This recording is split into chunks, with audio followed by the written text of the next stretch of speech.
షెడ్లో తెలిపేటువంటి ఫలాన్ని వారు తిన్నారు. అక్కడ స్టార్ట్ అయింది. ఎక్కడ స్టార్ట్ అయింది? అక్కడ స్టార్ట్ అయింది ఈ మరణ. దేవునికి స్తోత్రం. ఈ పాపం. అందుకని అప్పటి నుంచి ఎవరి చేతిలోకి వెళ్ళిపోయింది అధికారం? ఈ లోకం అధికారం ఎవరి చేతిలోకి వెళ్ళిపోయింది? సాతాను గారి చేతిలోకి వెళ్ళిపోయింది. ఇంకా సాతాను గారు చెప్పినట్టు వింటున్నారు, సాతాను గారు చెప్పినట్టు చేస్తున్నారు, సాతాను గారు చెప్పమంటే నడవమన్నట్టు నడుస్తూ ఉన్నారు. ఎప్పుడు నడవట్లేదా? అలా చూస్తున్నారు. మేము ఏం నడవట్లేదండి, మేము పవిత్రులు అండి, మేము పరిశుద్ధులు అండి అన్నట్టుగా చూస్తున్నారు. నాకు ఆ పిల్లలు కొట్టేసేలా చూస్తుంది. దేవునికి స్తోత్రం. హల్లెలూయా. ఎందుకు అంతమాన మమ్మల్ని తిడుతున్నారు అని తిడతలా మీకోసం దేవుని వాక్యం మీకు తెలియాలని చెబుతున్నాను అంతే. కానీ వాళ్ళు ఏం తిన్నారు?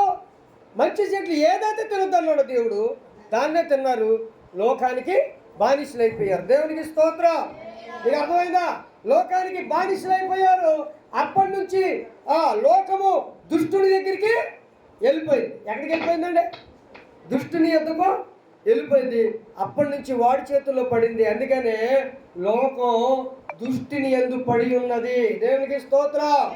ఆ లోకాన్ని మనం జయించాలి అంటే ఎఫెసీయులకు రాసిన పత్రిక 10వ అధ్యాయంలో మనం చూస్తే, తొలుగు ప్రభు యొక్క మహాశక్తిని బట్టి ఆయన యందు బలవంతులై ఉండండి.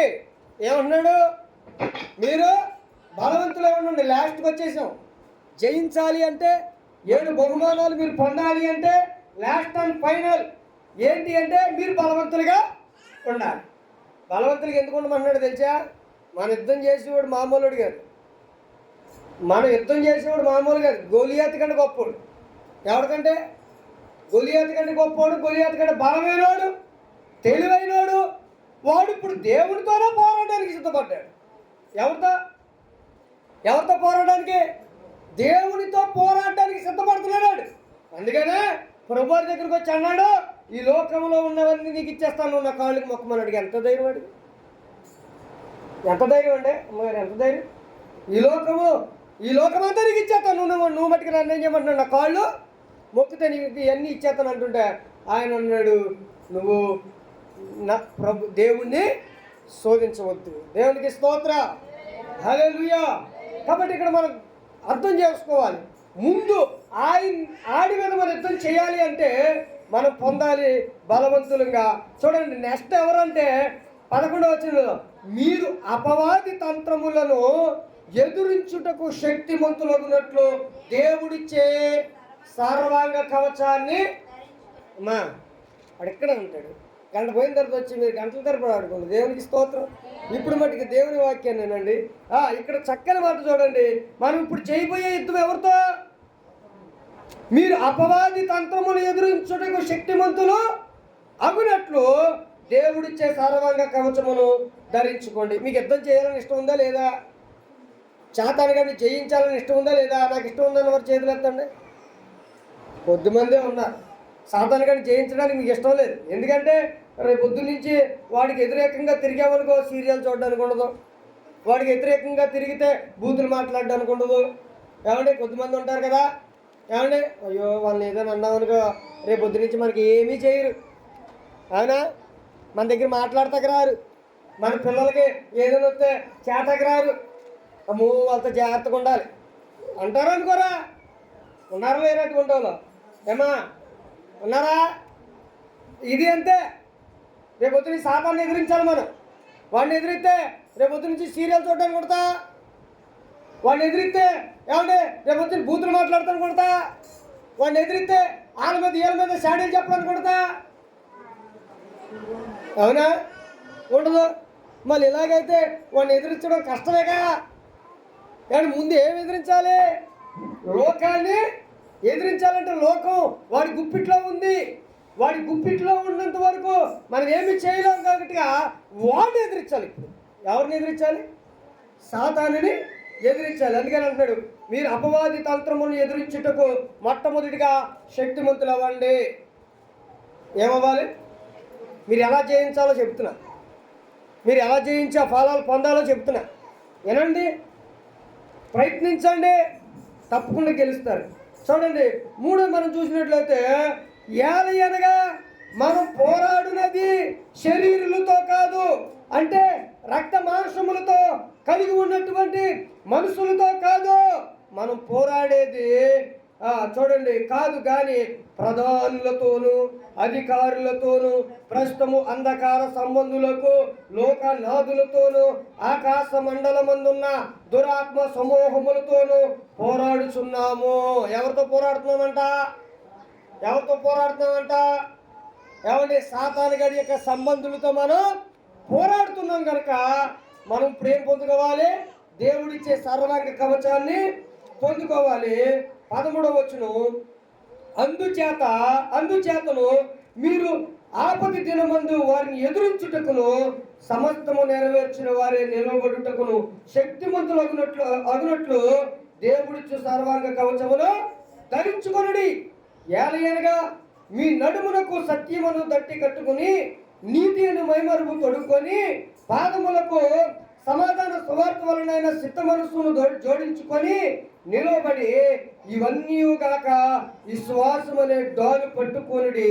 దానితో మీరు దుష్టుని అగ్ని బాణములన్నిటినీ ఆర్పుటకు శక్తిమంతులవుతారు. ఎన్ని చెప్పాను ఇక్కడ? ఎన్ని చెప్పాను? బలవంతులు అవ్వాలి, దేవుడిచ్చే సర్వాంగ కవచాన్ని ధరించుకోవాలి, నీతి ఉండాలి, విశ్వాసం ఉండాలి, ఇంకా సత్యంగా నడవాలి.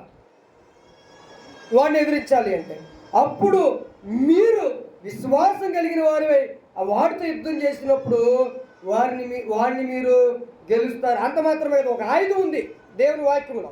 ఈ ఆయుధం బట్టి ఖచ్చితంగా మీకు ఉండాలి. ఈ ఆయుధం లేకపోతే సాతాను గడు ఉత్తిని మిమ్మల్ని ఓడిచ్చేస్తారు, వాడిని మీరు గెలవలేదు. ఏంటి ఆయుధం అంటే 17వ వచనంలో, మరియు రక్షణను శిరస్త్రావమును దేవుని వాక్యమును ఆత్మ ఖడ్గమును ధరించుకొనుడి. ఏ ఖడ్గం? ఆత్మ ఖడ్గమును ధరించుకొని ఆత్మ వలన ప్రతి సమయమునందును ప్రతి విధమైన ప్రార్థన విజ్ఞాపన చేయుచు ఆ విషయమే సమస్త పరిశుద్ధులతో నిమిత్తమును సంపూర్ణమైన పట్టుదలతో విజ్ఞాపన చేయుచు మెలకువగా ఉండండి. అప్పుడు మీరు సాతాను గాడిని యొక్క జయించగలుగుతారు. దేవునికి స్తోత్రం చెబుదాం. మీకు అర్థమైందా? మీరు జయించాలి. జయించిన తర్వాత మీకు వచ్చే బహుమానాల గురించి చెప్పాను.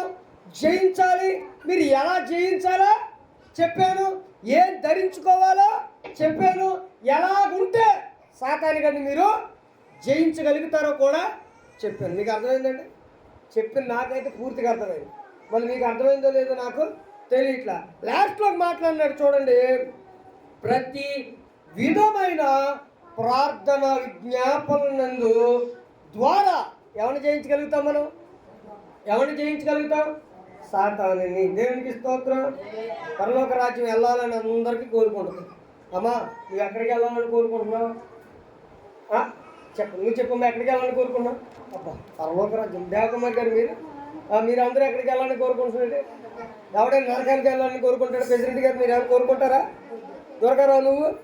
మళ్ళీ కోరుకోలేనప్పుడు అందరూ పరలోక రాజ్యానికి వెళ్ళాలన్నప్పుడు మళ్ళీ దేవుడిచ్చే సర్వాంగ కవచాన్ని ధరించుకోవాలి, బలవంతులు అవ్వాలి, విశ్వాసులుగా ఉండాలి, నీతిమంతులుగా ఉండాలి, ఇంకా ఏమని సత్యంగా నడవాలి, దేవుని వాక్యానుసారంగా జీవించాలి. అప్పుడు మనం ఎన్ని చెప్పుకున్నాం ఇందాక? 7 బహుమానాలు. ఏమండి? ఈ 7 బహుమానాలు దేవుడు నీకు ఇస్తాడు. నీవు జయించాలి. ఏం చేయాలంటే జయించాలి. దేన్ని జయించాలి? సాతానుని జయించాలి. ప్రభువారు దేన్ని జయించారు? సాతాను గారిని జయించాడు. ఆయన్ని చితక తొక్కేశాడు చిలువలో. మామూలుగా తొక్కలా, వారి తలక పగిలిపోయేలాగా తొక్కేశాడు. లేకపోతే ఏమండి సిలువేశారు, చంపేశారు, అయిపోయింది అని సంబరపడ్డాడేమో. ఏమైపోయింది? క్రియాకరగాడు బతుకు ఒక్క బతుకు అయిపోయింది. దేవునికి స్తోత్రం. హల్లెలూయా. వాడు ఇప్పుడు ఎవరిని జయించాలని కోరుకుంటున్నాడంటే దేవుని పిల్లలైన మనలందరినీ దేవునికి దూరం చేయడం చూస్తున్నాడు. అవునా? దేవుడి పిల్లలైన మనందరినీ కూడా ఏం చేయాలనుకుంటున్నాడు? దేవునికి దూరంగా చేయాలనుకొని మనకు అనేకమైనటువంటి అంగులు రంగులు ఏం చేస్తున్నాడు? వెర్రగా వేస్తున్నాడు. మనం దేవుని మర్చిపోయి, ఏమంటే దేవుని ఆజ్ఞలు మర్చిపోయి, దేవుని మార్గాలు మర్చిపోయి, దేవుని వాక్యాన్ని మర్చిపోయి లోకాన్ని అనుసరించే రీతిగా వాడు మనల్ని వాడుకుంటూ ఉన్నాడు. అందుకనే లోకం వాడి దగ్గర పడి ఉందంట. లోకం వాడి దగ్గర పడి ఉంది. ఆ లోకం ఎవరో కాదు, మనమే. మనం ఎవరికి బానిసలుగా ఉండాలంటే దేవునికి తప్ప మనకి ఎవరు బానిసలుగా ఉండకూడదు. కనుక మనం ఇప్పుడు ఎవరిని జయించాలి? సాతానును జయించాలి. జయించిన తర్వాత దేవుడిచ్చే బహుమానాలు మనం పొందుకోవాలి.